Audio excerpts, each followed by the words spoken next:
బోధన వనరులు ఇదే అనీతి విద్య అని కూడా అంటారనమాట ఇప్పుడు దీన్నైతే. ఈ అభ్యసన ఫలితాలు ఇవన్నీ ఇచ్చారనమాట. వనరులు, సంఘాలు, మ్యూజియం, సైన్స్ కిట్టు, గ్రంథాలయం, సంఘాలు ఏర్పరచడంలో ఆసక్తిని పొందించిన ప్రదర్శనలు, సంతలు, సామాజిక వనరులు, బోధన వనరులు ఇవన్నిటి కోసం ఇప్పుడు మనమైతే నేర్చుకోబోతున్నాం. ఇప్పుడైతే ప్రజెంట్ విజ్ఞాన శాస్త్ర పీఠిక దీనిని సూక్ష్మీకరింపబడిన ప్రయోగశాలగా వర్ణింపవచ్చు. అంటే ఒక బాక్స్లోనే మనకి కావాల్సినటువంటి అన్నీ ఉంటాయన్నమాట దీంట్లో. దీని ద్వారా మనకి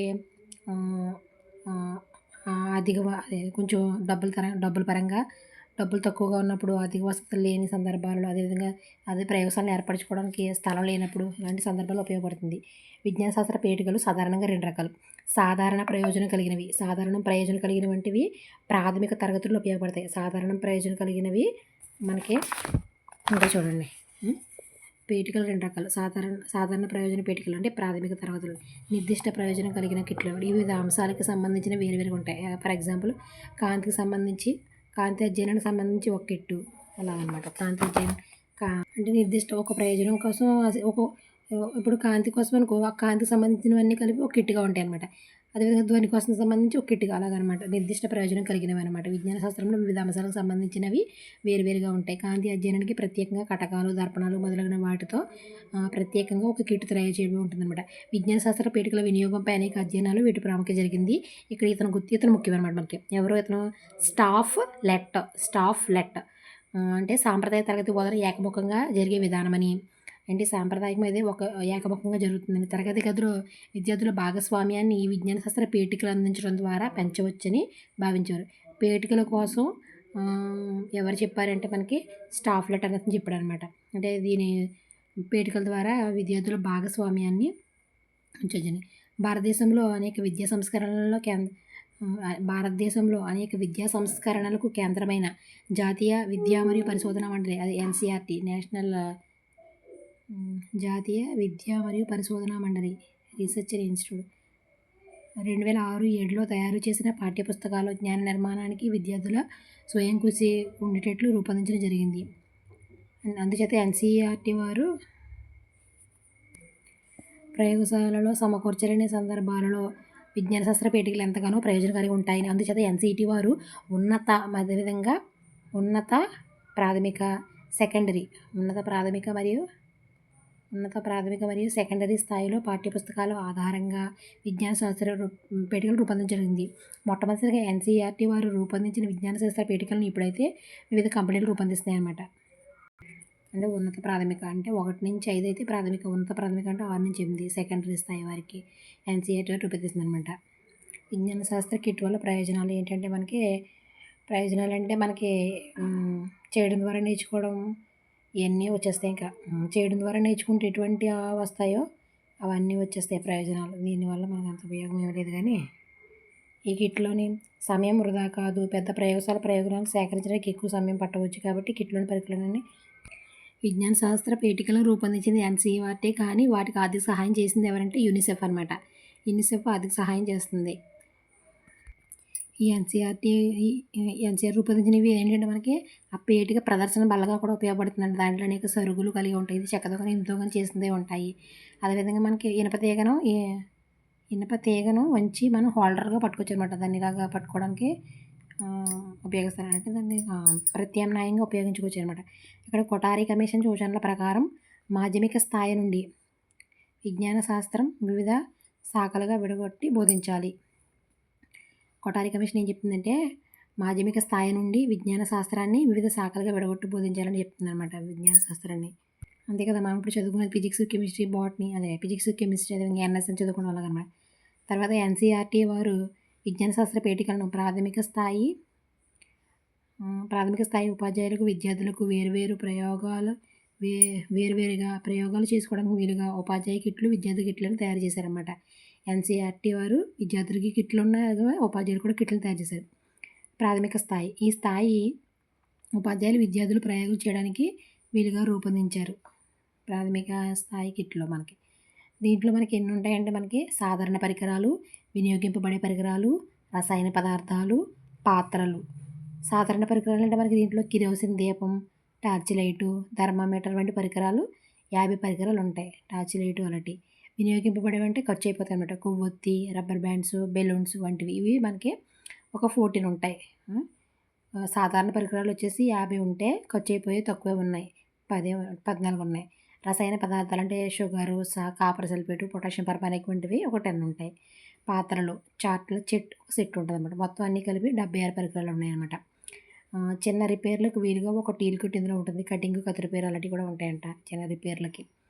ఇక్కడ మనం చూడండి 44 మంది విద్యార్థులు ఇద్దరేసి చొప్పున 44 ఇద్దరు అంటే మనకి 22 మంది వస్తారన్నమాట. చొప్పున ప్రయోగాలు నిర్వహించడానికి 25 రకాలను భౌతిక శాస్త్రానికి 25 రకాల పరికరాలను భౌతిక శాస్త్రానికి 6వ తరగతి విద్యార్థులు కిట్టు కలిగి ఉంటుంది. అంటే 6వ తరగతి చదివే విద్యార్థులలో 44 మంది ఉన్నారనుకో, వాళ్ళిద్దరే చొప్పున ఉంటారన్నమాట. వారికి ఎన్ని రకాలు ఉంటాయంటే ఈ కిట్లో 25 రకాల కిట్లు ఉంటాయి. ఉపాధ్యాయునికి అయితే 86 ఉంటాయి అన్నమాట.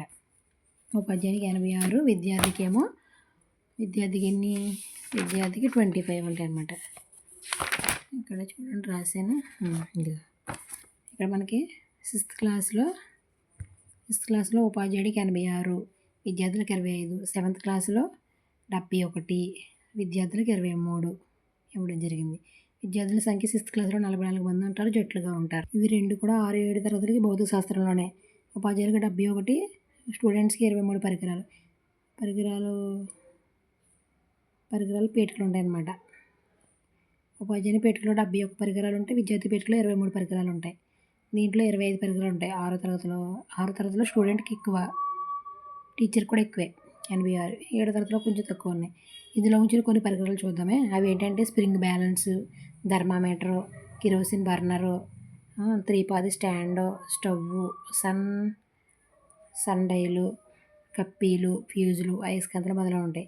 పనిముట్లు కూడా ఉంటాయి, కత్తెర, కొన్ని గాజు పరికరాలు కూడా ఉంటాయి అన్నమాట. పెట్టెడిస్, బేకర్ అవన్నీ కూడా. తర్వాత రసాయనాలు, ఇది కెమిస్ట్రీకి సంబంధించింది అన్నమాట. రసాయనాలు అంటే ఈస్టు, వంట soda, sodium chloride, methylated spirit మొదలైనవి 63 పరికరాలు ఉంటాయి.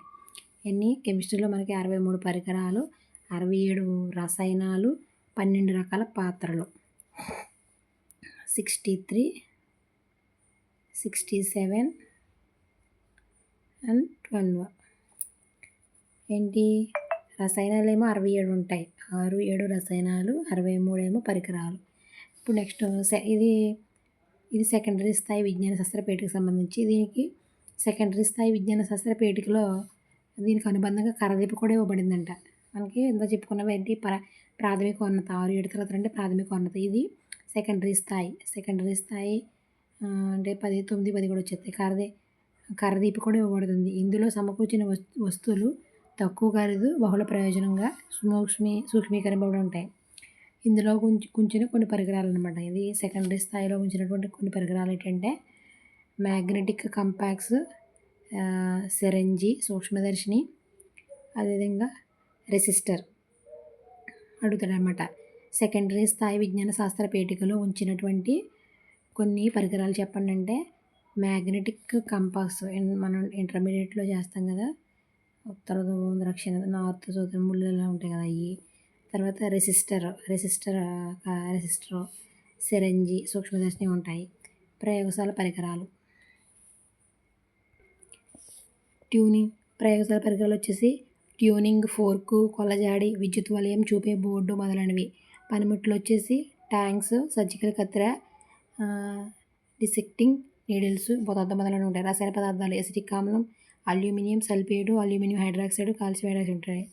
జీవశాస్త్రం స్లైడులు, అమీబా, స్పైరోగైరా మొదలైన హైడ్రా మొదలైనవి. రసాయన పదార్థాలు వచ్చేసి ఫినాప్థలిన్, పొటాషియం పర్మాంగనేటు, సాప్రనిన్, ఈస్ట్, పిండి పదార్థం, సార్వత్రిక ద్రావణం, pH పేపర్లో 6, 7 తరగతులకు మొత్తం 99 పరికరాలు ఉంటాయి అన్నమాట. అంటే మనకి జీవశాస్త్రానికి సంబంధించి 99 పరికరాలు ఉంటాయి. జీవశాస్త్రానికి సంబంధించి మొత్తం పరికరాలన్నీ 99 ఉంటాయంట 6, 7 తరగతులకు సంబంధించి. తర్వాత ఇదే విధంగా సీనియర్ సెకండరీ స్థాయి ప్రయోగశాలలో పేటికలు, కర్రదీపలు తయారు చేస్తారు. వీళ్ళు మైక్రో బ్యారెట్, గ్యాస్ అనాలిక థర్మామీటర్, కేలోరీమీటర్, వాల్యూమెట్రిక్ ఫ్లాస్క్ వంటి పరికరాలు ఉంటాయి అన్నమాట. దాంట్లో మనకి మైక్రో బ్యూరెట్, గ్యాస్ అనాలిక థర్మామీటర్, కిలోమీటర్, వాల్యూమెట్రిక్ ఫ్లాస్క్ వంటివి ఉంటాయి. విజ్ఞాన శాస్త్ర బోధనలో విజ్ఞాన శాస్త్ర పేటికల యొక్క ప్రాముఖ్యత. అధిక లాభదాయకం అనమాట. అధిక లాభదాయకం అంటే విజ్ఞాన శాస్త్ర ప్రయోగశాల అవసరం లేకుండా తక్కువ సమయంలో